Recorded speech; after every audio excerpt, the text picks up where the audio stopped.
अपनी सभाओं में अक्सर चमत्कार करने वाले बाबा बजिंदर को कल एक मामले में उम्र कैद की सजा हो गई है। मोहाली की जिला अदालत ने यह सजा सुनाई। ये सजा 2018 से चल रहे एक रेप केस में बाबा बजिंदर को सुनाई गई है, जिसमें उसके साथ 5 आरोपी और भी थे और बाकी लोगों को बरी कर दिया गया, जिसमें से एक आरोपित की ट्रायल के दौरान मौत भी हो गई थी। इसी पर चर्चा करने के लिए हम आपके सामने आए हैं कि बाबा बजिंदर कौन है और उसका इतिहास क्या है।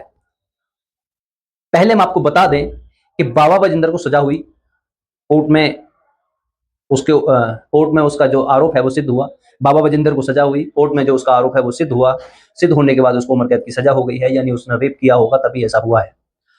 अब यही बात अगर कोई और प्रीस्ट होता या और कोई किसी धर्म का, या मैं कहूं कि हिंदू धर्म का कोई बाबा या कोई संत होता और उसके ऊपर इस तरह का आरोप लगता, तो क्या जो हमारा मीडिया है या जो हमारा इकोसिस्टम है वो इसी तरह से चुप होता? क्योंकि इतना बड़ा मामला होने के बाद भी जरा सी भी शोर शराबा या जरा सा भी किसी तरह की कोई कानाफूसी नहीं सुनने को मिलती। एक दो चैनलों ने इसके बारे में खबर चलाई या कोई बहुत बड़ी टीवी डिबेट या इस तरह की कोई बड़ी न्यूज या बहुत ज्यादा एक कोई किसी मीडिया हाउस ने इस तरह से नहीं दिखाया कि ये बहुत बड़ा मामला है। जबकि अगर कोई हिंदू संत होता तो अब तक पूरा का पूरा मीडिया उसके पीछे लग जाता। जबकि इसी तरह के एक मामले में जो सदगुरु हैं उनके ऊपर श्याम मीरा सिंह नाम के यूट्यूबर ने आरोप लगाए और उसके बाद में सुप्रीम कोर्ट ने संज्ञान ले लिया, वहां की पुलिस ने संज्ञान ले लिया। कई सारे पुलिस वाले ईसा फाउंडेशन के अंदर जाकर वहां पर जांच पड़ताल करने लगे। उनके ऊपर फेक ट्रांजैक्शन और कुछ पैसे मांगने जैसे आरोप लगाए गए। लेकिन जब बात अगर किसी और धर्म के पृष्ठ की आती है, किसी और धर्म के संत की आती है, तो पूरा का पूरा मीडिया या उनका इकोसिस्टम मौन हो जाता है और उनके मुंह से कोई आवाज नहीं निकलती, या कहें कि उनके मुंह में दही जम जाता है। जबकि बाबा बजिंदर पर अपराध सिद्ध हो गया है, उनको सजा हो गई है, वो अब जेल में है और उनका बचना अब मुश्किल है।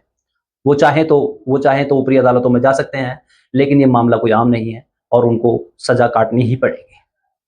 लेकिन अपने आप को पत्रकारिता के सूत्रधार बताने वाले रवीश कुमार, अजीत अंजुम, पुण्य प्रसून वाजपेयी, इनमें से किसी का कोई पोस्ट नहीं आया है, किसी की कोई वीडियो नहीं आई है, जबकि वो छोटे छोटे मामलों पर वीडियो बनाकर पोस्ट कर दिया। अब आते हैं कि बाबा बजिंदर कौन है। असल में बाबा बजिंदर बजिंदर नाम का एक व्यक्ति है जिसकी उम्र करीबन 43-44 साल है। 10 सितंबर 1982 को एक हिंदू परिवार में पैदा हुआ। पैदा होने के बाद में उसका लालन पोषण हुआ, सब चीजें नॉर्मल चल रही थी। लेकिन बाद में साल 2008 में बाबा बजिंदर एक मामले में फंसता है और वो एक मर्डर केस के अंदर जेल चला जाता है। मर्डर मर्डर केस के अंदर आरोपित बनने के बाद में बाबा बजिंदर को लगभग 4 साल जेल में रहना पड़ता है। इसी दौरान उसकी मुलाकात एक पास्टर से होती है। पास्टर बजिंदर को हीलिंग्स जैसी कुछ चमत्कारिक शक्तियां दिखाने लगा और उसको क्रिश्चियनिटी में कन्वर्ट कर दिया। 2012 में बजिंदर जेल से बाहर आता है। बाहर आने के बाद वो चंडीगढ़ और जालंधर में अपनी सभाएं करने लगता है, लोगों से मिलने लगता है और क्रिश्चियनिटी को प्रमोट करने लगता है, या कहें कि वो कन्वर्जन का काम चालू कर देता है। धीरे धीरे बजिंदर को कन्वर्जन का ये खेल समझ आता है और वो धीरे धीरे लोगों को कन्वर्ट करने लगता है। बाद में 2016 में चंडीगढ़ में अपना एक चर्च बनवाता है और उसके बाद में 2017 में दूसरा चर्च बनवाता है। यहां से वो पास्टर बन जाता है। पास्टर बनने के बाद बजिंदर ने चंगाई सभा लगानी चालू करी। मैं आपको बता दूं कि चंगाई सभा जो होती है, वहां पर लोगों को चंगा करने के नाम पर, यानी कि सही करने के नाम पर, हील करने के नाम पर, मेडिकली हील करने के नाम पर बुलाया जाता है। सभा लगाने लगा और वहां पर कन्वर्जन का काम शुरू करने लगा। और वहां उन सभाओं के अंदर केवल और केवल फेक नैरेटिव चलाए जाते थे और वहां पर किसी भी तरह की कोई हीलिंग या किसी तरह की कोई चमत्कारिक चीजें नहीं होती थी। केवल और केवल स्क्रिप्टेड कलाकारों को बुलाया जाता था, उन कलाकारों से अभिनय कराया जाता था और लोगों को ये दिखा दिया जाता था कि देखो किस तरह से बाबा बजिंदर चमत्कार कर रहे हैं, लोगों को सही कर रहे हैं। किसी आम चलते फिरते व्यक्ति को लाकर एक व्हील चेयर पर बैठा दिया जाता था, फिर बाबा फूंक मारता था। फूंक मारने के बाद वो बंदा खड़ा होता था और वो भागने लगता था। लोग वहां पर ये देखते थे किस तरह से बाबा बजिंदर की फूंक ने व्हील चेयर पर बैठे व्यक्ति को चला दिया। फिर इसी तरह के मामलों को आगे बढ़ाया गया, चंगाई सभाएं होने लगी, बहुत ज्यादा ऊंचे लेवल पर कन्वर्जन होने लगा। पंजाब 2011 के रिलीजियस सेंसस यानी धार्मिक जनगणना की बात करें तो पंजाब के अंदर केवल 1.26% ही क्रिश्चियन हुआ करते थे। ये डाटा इतना बड़ा हो चुका है कि आज लगभग 15% लोग क्रिश्चियन हैं पंजाब के अंदर। अचानक से ऐसा क्या हुआ? अचानक से ऐसी चीजें इस तरह का क्या हुआ कि इतनी बड़ी संख्या में क्रिश्चियंस आ गए? वो कहीं और से नहीं आए हैं, बल्कि जो वो पंजाब के आम लोग थे, दलित परिवार थे, हिंदू दलित परिवार थे, और सिखों में जो कमजोर तबके के लोग थे, उन लोगों को ही कन्वर्ट कर दिया गया है। लालच देकर, पैसे का लालच देकर, हीलिंग्स का लालच देकर, चमत्कारों का लालच देकर, इसी तरीके से उन लोगों को कन्वर्ट कर दिया गया है। इस धर्मांतरण का शिकार सबसे ज्यादा सिख समुदाय के जुड़े हुए लोग हैं।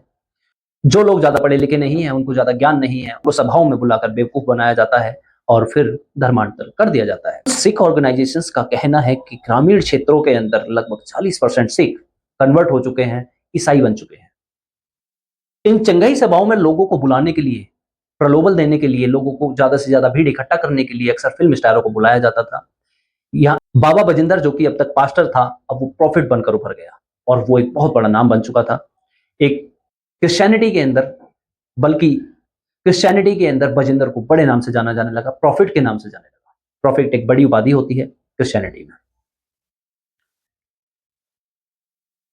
फिल्मी सितारे राजपाल यादव, अरबाज खान, सुनील सेठी, सुनील पाल, कीकू शारदा, कृष्णा, प्रेम चोपड़ा, जया प्रदा, इस तरह के बहुत लोग उनकी सभाओं में पहुंच चुके हैं और वो उनकी सभाओं को पहले से ही प्रायर एडवर्टाइजिंग के जरिए उनकी सभाओं को एडवर्टाइज किया करते थे ताकि ज्यादा से ज्यादा लोग वहां पहुंचे और धर्मांतरण का काम हो सके। इन फिल्मी सितारों को यह भी नहीं पता था कि वो किस नेक्सस का हिस्सा बनने जा रहे हैं और उन सभाओं में जाकर जिन लोगों को बुला रहे हैं उन लोगों को धर्मांतरण कर दिया जाएगा।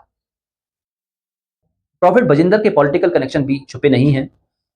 पंजाब के सीएम भगवंत मान के साथ उनके कई बार फोटो सामने आए हैं, जिसमें उनको उनके साथ उनसे हाथ मिलाते हुए, हंस कर बातें करते हुए कई बार वीडियो सामने आए हैं, जिनमें देखा जा सकता है कि वो दोनों एक दूसरे से बात कर रहे हैं।